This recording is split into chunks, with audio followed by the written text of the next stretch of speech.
Yes, here it goes. Okay. I guess the blank OneNote is visible to every one of you.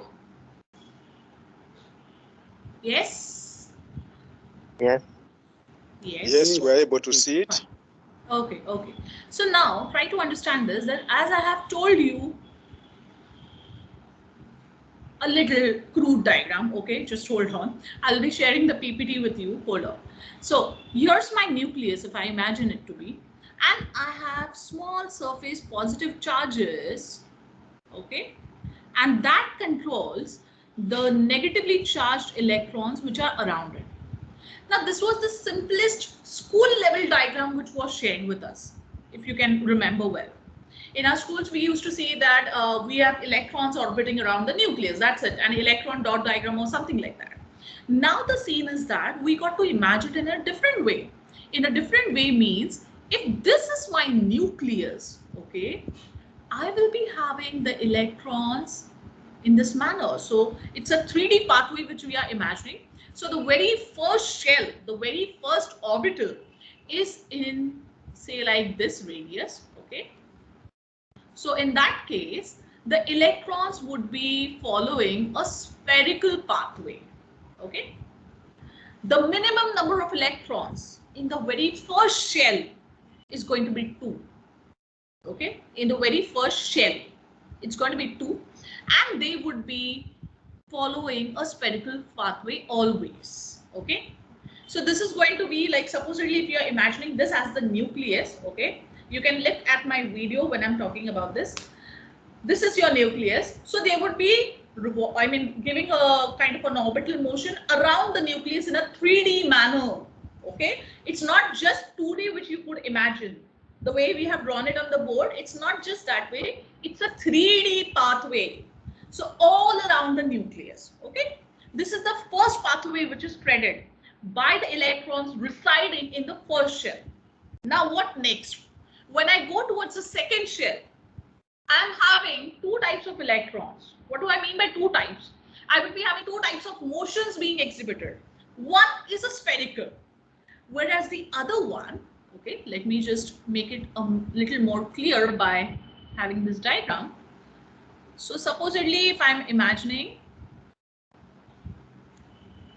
this particular pathway, so the first set of electrons, okay, so that's going to be 2 again, which will be showing me a spherical symmetrical pathway, and the next set will be showing me a motion like this. Let me mark it with another color. So those electrons, if you're able to see this green colored one, it would be in this manner. This is going to be the shape of that pathway, okay. Above the nucleus, okay, one type of a semicircular lobe, and below the nucleus, yes, a semicircular lobe. So this is going to be threaded by, again, a set of electrons. So if I could imagine this one over here and this one over here, yes, okay. As we move further and further, we are able to see that there are many such complex pathways being threaded by the electrons, okay. So it's not just 1 or 2 or 3 shells. There are going to be many shells inside which I will be having a lot of electrons threading pathways, okay. Now coming back to what we need to talk about in this particular session is that when we talk about electrons, normally it's a negatively charged species, okay. And when we compare it with the proton inside the nucleus, there is a lot of difference in their forces, in their impact. What is the difference? The difference is in the mass part, okay. Why I need to emphasize this fact, because that is the way the nucleus is able to control all those electrons residing in an atom. Whether it's sodium, whether it's potassium, whether it's lithium, any one of the elements which you consider, okay. So the relation is such that if I supposedly put up approximately 1837 electrons, okay? We are just imagining a hypothetical situation. If I gather up 1837 electrons and put it onto a weighing scale, okay, the weight which would flash on the display is going to be equal to the mass of one proton. Are you getting my point? Okay. So the difference in the mass is such that the mass of approximately 1837 electrons is equal to the mass of one proton. So now you can imagine the difference, right? One proton inside the nucleus and one electron outside the nucleus. The impact is huge, right? Okay. So everyone knows what is a periodic table, right? Everyone knows what is a periodic table, right? Yeah. Yes, doctor. Yes. Yes. Yes. So Yeah. if you know what is a periodic table, then what happens? What are the trends which you observe? What happens when you walk across the periodic table? That is from left side to the right hand side of the periodic table. What happens? Any one of you, could you tell me what happens? What are the different explanations or elaborations you have come across till now? What happens when you walk across a periodic table? What kind of changes do you observe?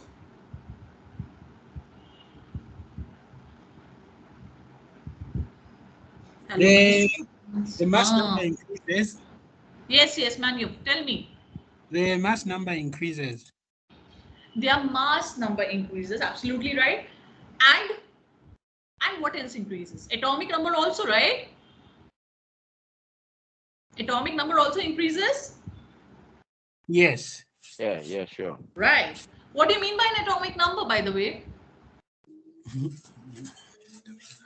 Manu, tell me, what do you mean by an atomic number?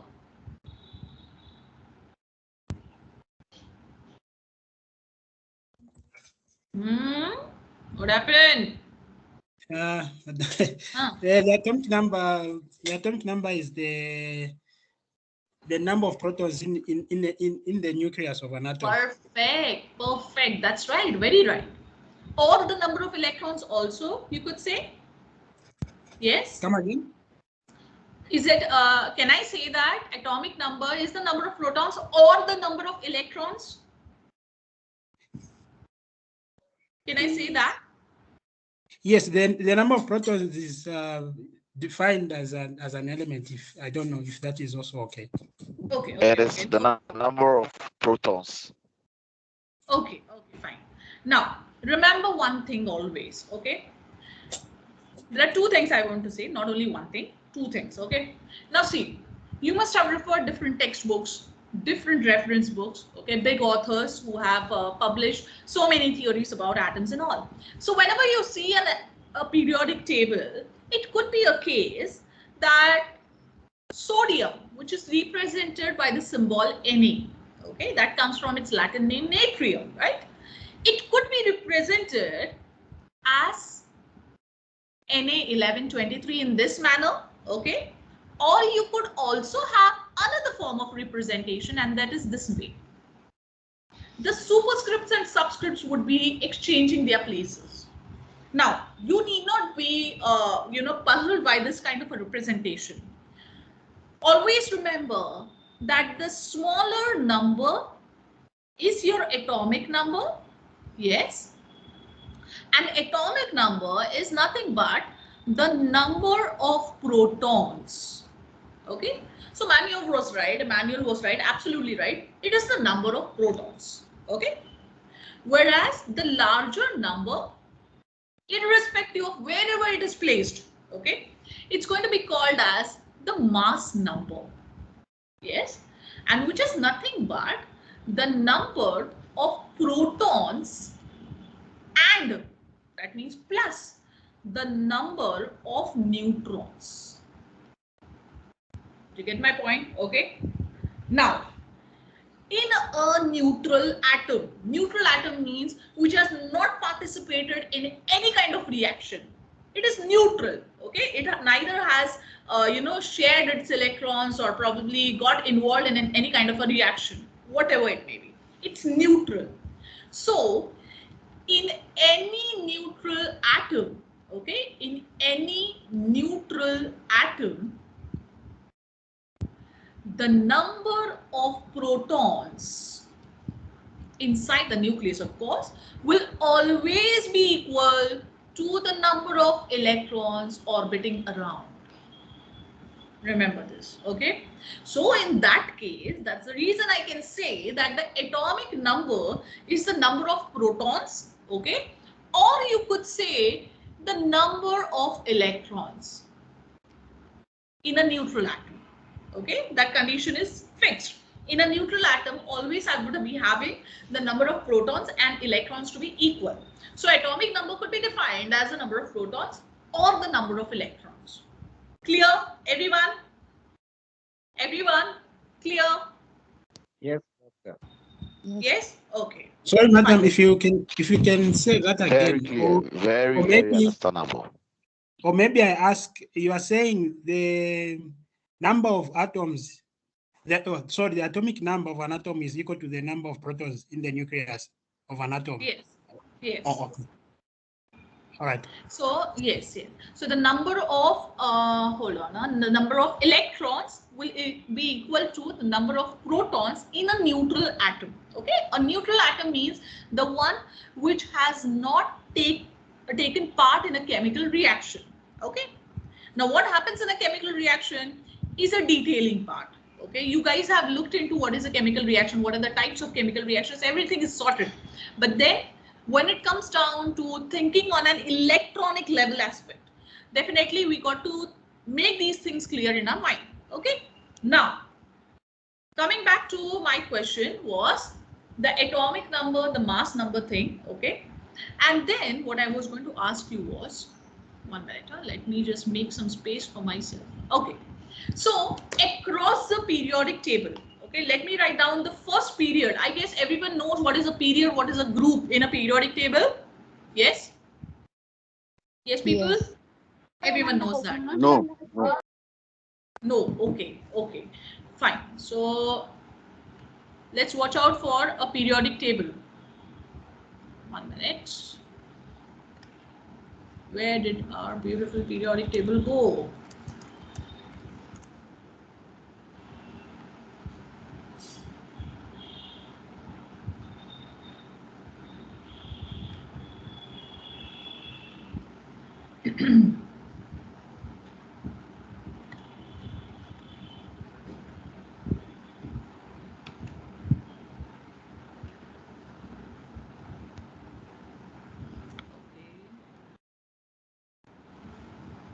Yes.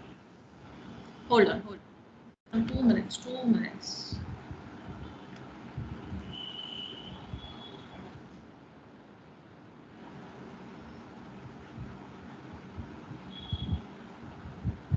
Okay, and this is a little bigger.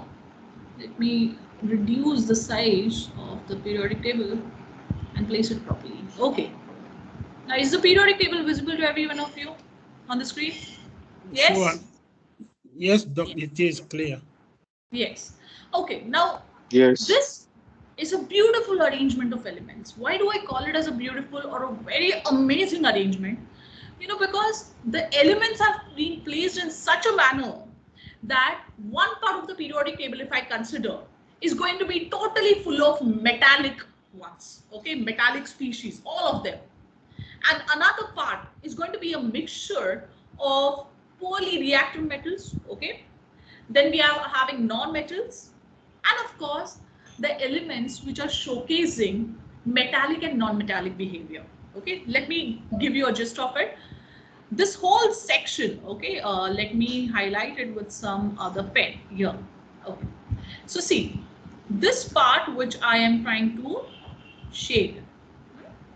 So from this region to this region, okay, so that's from your group number 1 to group number 12. Now, what do I mean by groups? What do I mean by periods? So the horizontal rows, okay, the horizontal rows is what I call as the periods, right? and the vertical columns is what we call as the groups. Okay. So this particular table has total of 7 periods and 18 columns. Okay, that's your groups, of course. So 7 periods, that means 7 horizontal rows are present. Okay, and then I'm having 18 vertical columns. Now let me warn you, please don't look into this part which I have crossed out over here with the curly brackets. Yes. Now why? Because that's a compressed section of the main periodic table. Okay, fine. So you do not look into that part for the time being. Let's just understand what the periodic table is trying to tell us. It speaks to us always. Whenever we see it, it speaks to us in different manner. And of course, it tells us different types of stories related to the chemical reactions, the properties of different elements residing over here. So let me just give you the magical explanation over here. See, when I'm talking about the first period, these numbers which have been written over here, 1, 2, 3, 4, 5, 6, 7 are the period numbers, the row numbers. Okay. And the ones which are above over here, when I'm giving a tick mark, are the group numbers. Okay. So this green section which I have marked is the pure metallic section. All of them, any one of them you pick up. Okay. All of them are metals. Whereas the other ones which are on the extreme right hand side means ranging from group number 13 to group number 18. I'll be having a mixture of metals and non-metals. Okay, fine.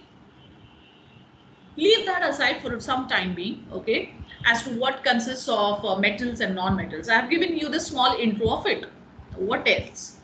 The next part which I wanted to speak about is the change in the periods or the group aspects. That means if I'm staring at this period number 2, okay, and when I walk across, talking about say lithium, beryllium, okay, hop on from this space over here, then comes in boron, carbon, nitrogen, oxygen, fluorine and neon.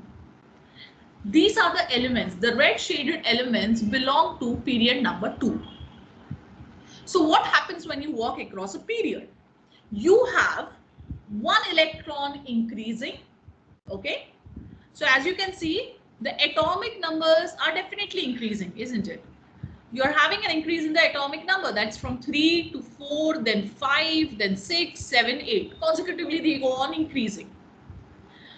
So that means I'm having an increase in the electron and the proton count. Yes. So one electron increases, one proton increases as I walk across the period. What's the difference? If I'm having one electron increase, the mass addition would not be that much. But if I'm having one proton increase, you can understand how much it is increasing. The mass is increasing terribly. Why terribly? Why this word terrible? Because 18, 13, 7 electrons together make up for one mass, one protonic mass, right? So it's a heavy kind of a nucleus which is going on, increasing in addition when I'm walking across the period, right?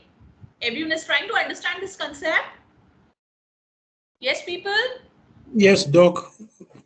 Okay. So Doctor, could you repeat, please? I'm behind. I'm so sorry. Doctor, sorry, come Yes, again. dear. I'm not clear on the increase. Okay, Robbie, you join in a little late, is it? Yes, please. Okay, fine.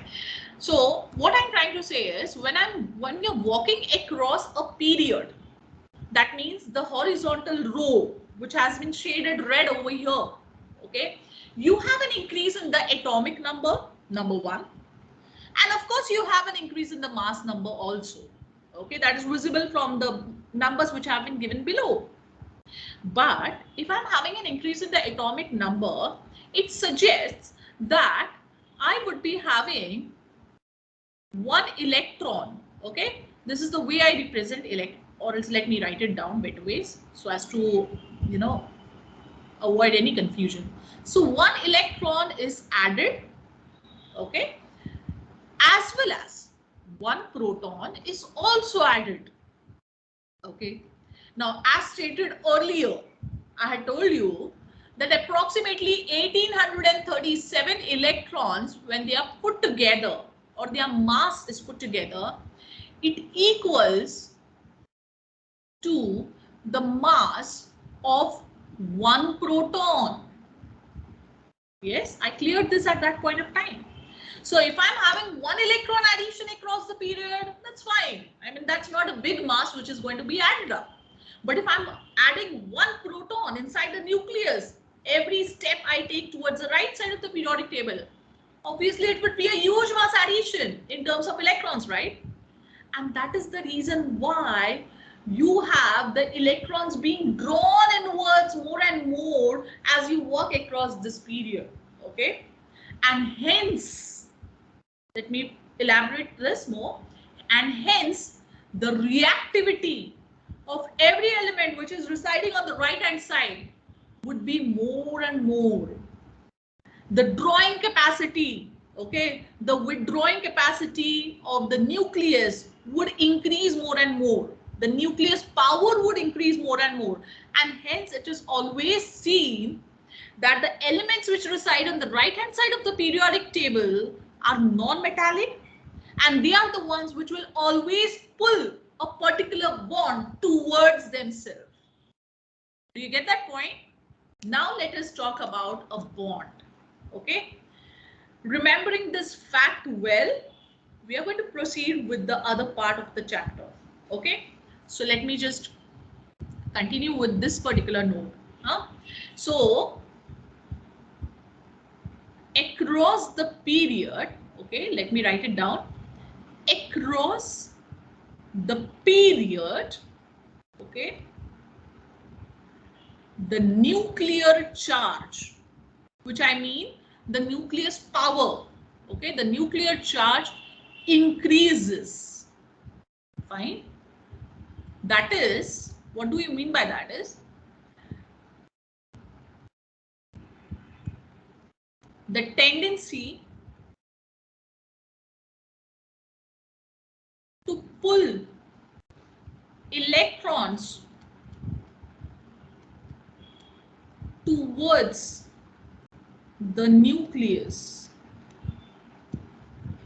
increases. Okay. Thus, the electron gaining tendency of elements on the right hand side. I'm using an abbreviation. I hope everyone understands that. RHS means right hand side. Okay. So the electron gaining tendency of elements on the right hand side of the periodic table is the highest. Okay. So to name a few elements from your right hand side of the periodic table would be chlorine, which is symbolized as Cl, fluorine, which is the most, what you could say, the element with the highest electron gain tendency. Then you have bromine, then you have carbon, nitrogen, oxygen, etc. Okay. So all of these elements are on the right hand side of the periodic table, the extreme right, that patch. So it's from group number 13 to group number 18. Okay, fine. So due to this electron gaining tendency, they would always pull the bond towards themselves.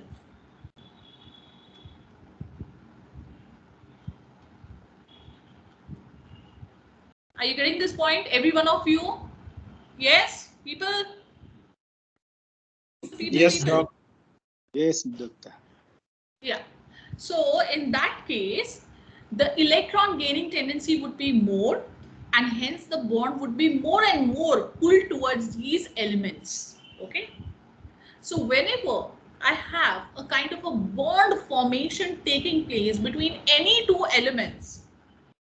If you want to talk about the characteristic nature of that particular bond, you should always look into the combining elements. Okay, so you would be seeing whether that element is coming from which side of the periodic table, whether it's coming from the left or the right. Okay, which are these two elements? Are they closely located in the periodic table? Are they very far away from each other? And accordingly, you can comment on the nature of the bond which resides between them. Got my point? Okay. So in that case, always remember that the periodic table would be a very good helping hand in all of these cases. Okay. So once again, let me revisit this periodic table over here. Okay.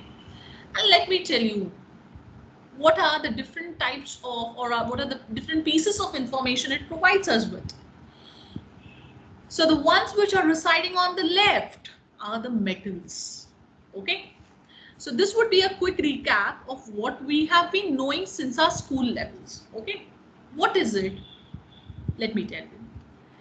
So on the left hand side of the periodic table,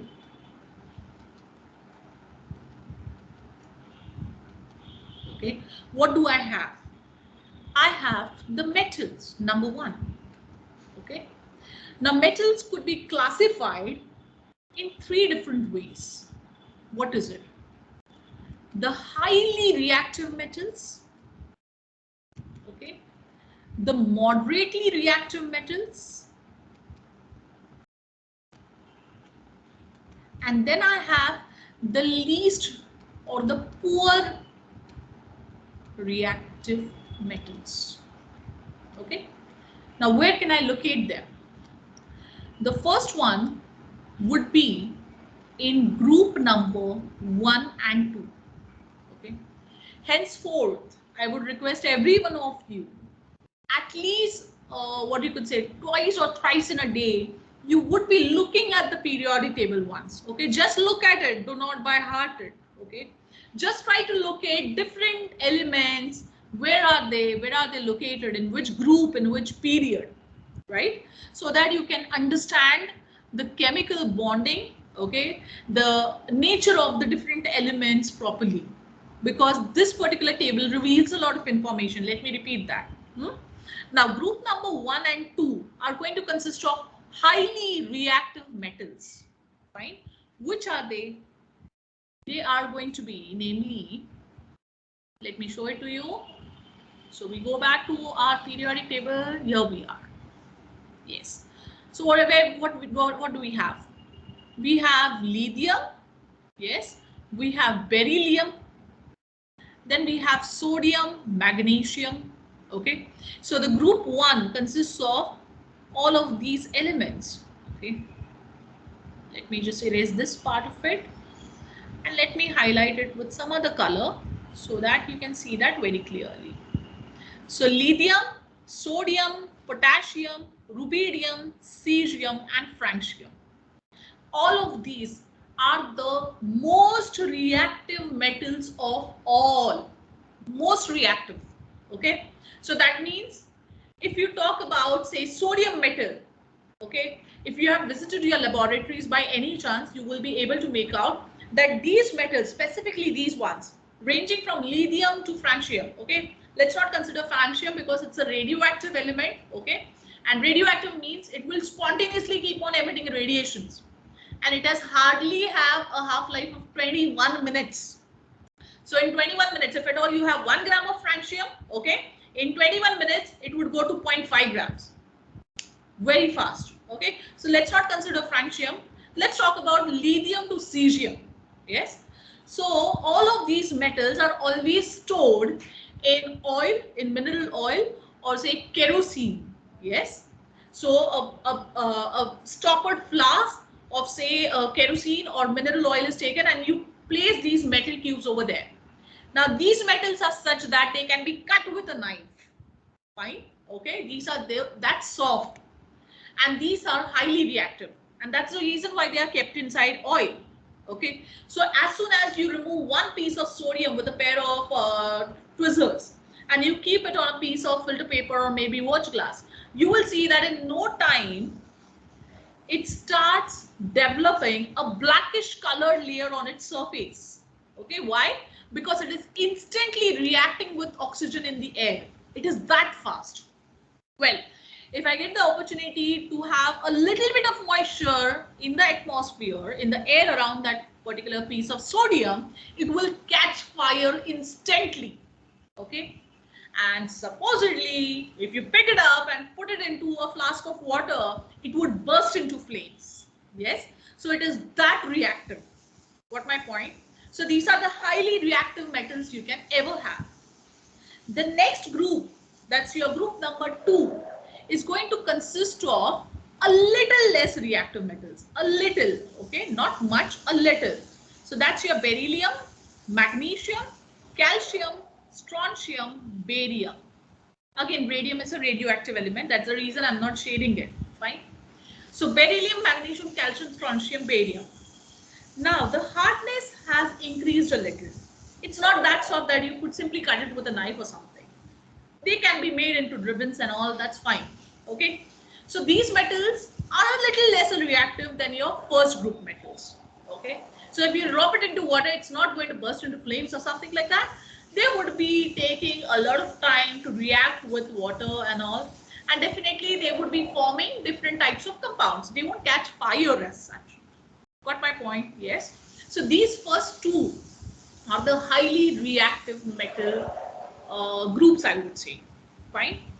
So any bond which is formed with them is going to be resulting in the formation of what we call as ions. Okay. Let me put it into writing so that you do not forget. So for your, oh, I'm sorry. So for your group number 1 and 2, these metals have a tendency to lose electrons. Okay, and they would be forming positive ions. Now, since you have seen a lot of chemical reactions, this is what happens in every chemical reaction. Okay, you have a compound and their ionic species are always ready to interact with another set of ionic species which is present in another compound. Yes. So I guess Dr. Pushpa ma'am has already told you about different types of reactions. Okay. To name a few, to name any one such kind of reaction, let me put up this simple reaction of say maybe NaCl and water. Okay. So what you get is NaOH and HCl. Have you come across this reaction or the reverse of it by any chance? Yes, people? Hello? Yes. Yes. Where did it come from? Okay, Thelma. Okay. So you have come across such type of reactions, or you could even have the reverse of it. NaOH and HCl reacting together to give me the formation of NaCl and water. Right? Okay. So what is actually happening over here? You do not have the whole compound literally interacting with another compound and then, it's just an exchange. It is actually what? It is actually the ions which are interacting with each other. Okay. So H plus, Cl minus, Na plus, OH minus, they are interacting with each other and they are trying to stabilize themselves. Yes. So why is NaCl being formed? Because Na plus, the positive ion, is residing on the farther left hand side. Your chloride, that's your chlorine atom, is relocated on the right hand side. So both of these are having a strong electrostatic force of attraction developed between them. And that's the reason they feel more comfortable than this particular bond over here. Okay, fine. Are you getting this point, people? Yes, students, are you getting this point? Yes, doctor, we are following you. Okay, good. So you're able to understand this, why these reactions happen at all? Because it's the bonding which makes them react every other moment. Yeah. Any reaction which takes place in the universe is due to stability issues. So it's a simple chemistry which exists in each one of us, okay, or the atomic species around. Fine. So if you're able to bond with me, it's because of the difference in the charges. So there is something which is there with me, probably a lot of chemistry, of course, and there is something wherein you're lacking behind, and that's the reason I can fill in the gaps accordingly, right? Same ways you would be having something on your side in which I am lacking, and that's the reason we can bond well. So it's the stability which is going to be conferred upon. Yeah. So Na plus would always love to bond with the species which are on the extreme right hand side. No doubt, oxygen in case of NaOH, okay, that is also on the right hand side, no doubt about it. But if you want to see the position, chlorine is ahead of oxygen. Yes, and that's the reason sodium would love to bond with it. Okay, fine. Everyone able to understand this chemistry? Sure, Doc. Yes. Yes. Wonderful. Doctor. Yes. Wonderful. So in that case, when these ions are being formed in case of metals, they are positively charged, okay? And they, of course, due to the positive nature, would get attracted to the negative ions, of course. Yes, okay. So these are your group 1 and 2 metals. Now the question arises, what about the other metals, ma'am? If you're talking about these being the highly reactive metals, which are the moderately reactive ones? So the moderately reactive metals, okay, yeah, the moderately reactive metals range from group 3 to group 12. That's the middle section of the periodic table, which is seated right way between those two height towers. Okay, let me show you the location properly. See this one. So let me shade it with yellow. Here we go. This whole section, this whole part of it. Okay, so that's from group 3 to group 12. These are the moderately reactive one. Okay, well, these metals always exhibit more than loss of one electron. Okay, I repeat myself. Group 1. Is it Emmanuel? Someone who has not muted themselves. Ah, okay. Okay, no issues. Please mute yourself because there is a little disturbance which would be caused here. Huh? Please. For point, from group 3 to group 12, you are having moderately reactive elements. Now, moderately reactive doesn't mean that, oh, come on, they are not going to react or something like that, or it's a very less reactivity, nothing like that. The scene is that if you compare them with sodium, metals like sodium, okay, they are not going to instantly catch fire or something like that. They would need some amount of heating, okay, while reacting with any of the compounds, okay, or probably they would take certain amount of time to react, to show their results, fine. But definitely these are wonderful methods. So for example, if you talk about, say, copper, okay, copper resides over here. You have it in group number 11 with the symbol Cu. It's a wonderful, what you could say, material to make up wires, right? So it's very good at it. It could be molded into wires, thin wires, or you could even have sheets. There are so many articles made up of copper. Copper vessels are also there, right? Similarly, you have iron over here. That is also a reactive. So if you know well, iron rods, or otherwise those iron bars which are going to make up the bridges, the bigger bridges, or the railway tracks, they definitely start rusting if at all they are going to stay unattended. That means if you're not regularly oiling these bars, okay, applying paints on them, they react with air and the moisture present and they get corroded, they get rusted, right? So definitely they are reactive. but it's not the same reactivity which is shown like your metals which are on the extreme left hand side. Okay, that's the reason we put them into the moderately reactive section. Okay, now this part is your moderately reactive elements, okay, or the metals. And in that case, if you try to put it up in this manner, that group 3 to group 12, would they form ions? Definitely they will form ions. In fact, in that case, the most surprising factor is they don't just form one type of ion. What do I mean by this is, group 1 and 2, what we were talking about, is going to be fixed upon as to how many number of electrons it wants to lose. So say like for group 1, they will lose only and only one electron. That's it, not more than that.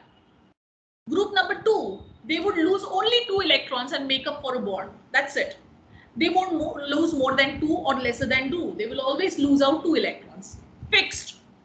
But this section of the periodic table, that's from group 3 to group 12, they would be able to lose 1, 2, 3 or more than 3 electrons. Okay. For example, let me tell you, you are having copper oxide and this copper oxide. Between the two, any one of you, could you tell me what's the difference between the two? Both of them are named as copper oxide generally. The only difference is the first one is going to be copper 1 oxide, whereas the second one is going to be copper 2 oxide. Am I right? Yes? Yes, doctor, you are right. Yes. So what's the difference? The difference is in the loss of electrons. Okay. This copper 1 oxide, in which whenever they are going to put up a bond, they are going to form a bond, it will always tend to lose, the copper element is always tending to lose only 1 electron. Whereas while forming copper 2 oxide, copper would be losing 2 electrons. Do you understand the difference? It's the same metal, but in different conditions, it would be showing different number of electrons being lost. Okay, fine. And due to this difference in their tendencies for different conditions, they are also named as transition elements. They have a tendency to change from one particular state to another. Okay, state means from +1, +2. Okay, so here you are having Cu +1, whereas in CuO you have Cu +2 state. Okay, I hope none of you are getting confused. Yes, people? Yes, Manuel, doctor, yes, doctor. Joseph, Robbie, Messenger, everyone is able to understand this? Lawrence? Yes, we're able to understand. Okay. Moses, Thelma? Yes, doctor. Good. Okay. So in that case, you will always understand this very clearly, and that is the middle section of the periodic table is a little weird. Okay. So there are a number of electrons which could be lost, and that is the reason this section of the periodic table has a lot of compounds being made by one metal as such. Okay. So you have copper engaged in making more than one type of compounds. You have iron making again more than one type of compounds. All of them are involved in such kind of compound formations. Yes. Okay. Now, which is the next part? The next part is of the least or poorly reactive metals, which ranges from group 13 to group 16. Okay. That is the part of it. Now, which are those elements? Let me show them to you. Here we come at our dear periodic table, And let me mark it with this one. Okay. So you have aluminium, you have gallium, you have indium, then thallium. Yes. Next is silicon to a certain extent, germanium, tin, lead. The next is arsenic, antimony, bismuth. Next is selenium, tellurium, and polonium. Well, polonium we wouldn't consider, again, it's a radioactive element, so it's a very short-lived species. Yeah. But other than that, all of them, like aluminium, silicon, gallium, indium, thallium, any one of these are poorly reactive metals. Why poorly? Because they take a lot of time to react, okay, as metals. They are not in a mood to lose electrons very easily. Now, if I'm providing a particular temperature, a very high temperature, say for aluminium also, if you compare, say, the reactivity of sodium and aluminium, okay, usually we have different types of vessels or machineries which are made up of aluminium. Now, if you sprinkle water on it, do you feel that it would instantly react or dissolve itself? No, nothing like that. It stays still. It does not react at all. Okay. And even if it is developing any kind of small amount of a surface change reaction, it would show that after a very long period of time. Okay. So that depends again on the atmospheric conditions. Right. So like the way we are having iron, which is going to go rusting after a certain period of time, aluminium would not be involved in such kind of a reaction. We definitely have some whitish colored powdered layer which is formed after a certain period of exposure to moisture. But that is after a very long period, a very long period. And as stated earlier, depends on the atmospheric conditions. Okay, fine. So this is the story of all of these metals residing in this periodic table. Of course, the non-metallic sections is on the extreme right, and that's other than those metals which have been marked. Okay, now you got to leave this last section of the periodic table. Okay, what do I mean by leave this last section of the periodic table? Means all of these, helium, neon, argon, krypton, xenon, radon, and oganesson, they are called as the noble gases, the royal ones. They will never react with anyone. Okay, fine. Because they are noble, they are totally satisfied. They do not want to exchange electrons, get into some chemical reactions or something like that. So normally they are seen to be inert in nature, non-reactive. Okay, and this group number 17, as I stated earlier, it's the one with the highest pulling tendency, electron pulling tendency. So definitely you have seen that reaction of NaOH and HCl. Yes. So in that case, you will always have such kind of reactions with this particular group number 17, which is named as halogens. Okay, what is it? Group number 17 is known as the halogens group. Got my point? Yes? Every one of you? Yes, Yes, doctor. yes, Doc. Yes, Got you. yes, we are following you. Yes, Great. doctor. Yes, yes. So, okay, fine. So in that case, what we can do is we can continue our session on Thursday, again at the same time. Okay, we will be going a little more into these basic things which are being revealed by the periodic table, and then get into the details of the bonding part. Okay, fine. I'll be doing one thing is that okay, the recording is on, so definitely you can see the recorded session if at all you are getting stuck up somewhere. Okay, and in addition to this, I'll do one thing is that in probably maybe in 3-4 hours or till tomorrow, you would see a PPT over there, okay, which gives you these basic pieces of information, what we have learned in this particular lecture. Okay, fine. So till then, what I want you, every one of you to do is, you got to go through the periodic table once more to understand what we have talked about today. Is that clear? Yes, Prof. Yes, Doc. Okay. Yes, So yes, Yes, doctor. on yeah. Yes, Thursday, yes, it is clear. yes, dear. So on Thursday, I would be asking some questions in regards with what we have learned today, okay? And I would be probably asking you as to, abruptly I would be asking as to how many metals can you see on the left-hand side, or which are the most reactive, which are the least reactive, what kind of reaction would you see? So let's see whether you are able to answer. If you're getting stuck up, we can definitely go back to our basics. That's fine, okay? But every one of you are going to take this effort to go through the periodic table very well. Fine? Yes, Doc. Yes, yes, Okay. doctor. The periodic Yes. table, yes, certainly. What I'll do is I'll paste the periodic table in the PPT, which I'm going to share in the files section, okay?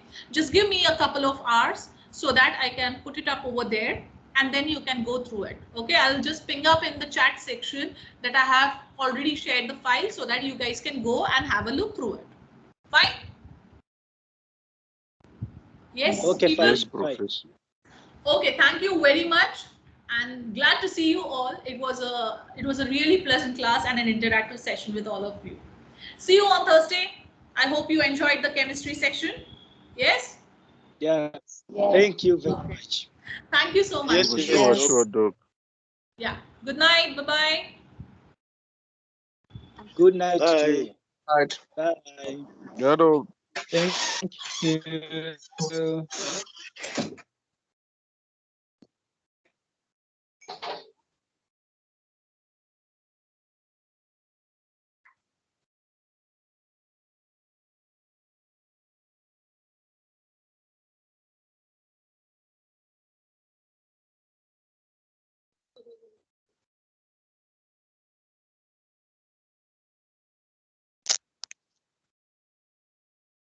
Yes, people, now you can talk. The professor is gone. Masanja wants Yes. to say something. Yes, good evening. Good evening. Yeah, I'm just fine. It was a pleasant lecture. Very nice, educative. Yeah, I think the doctor was trying to lecture us well.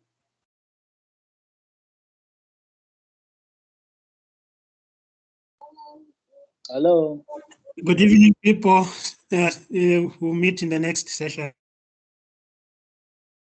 Yeah, night good and evening good. to I don't you. know what time it's. Okay. We'll meet in the next session. Bye.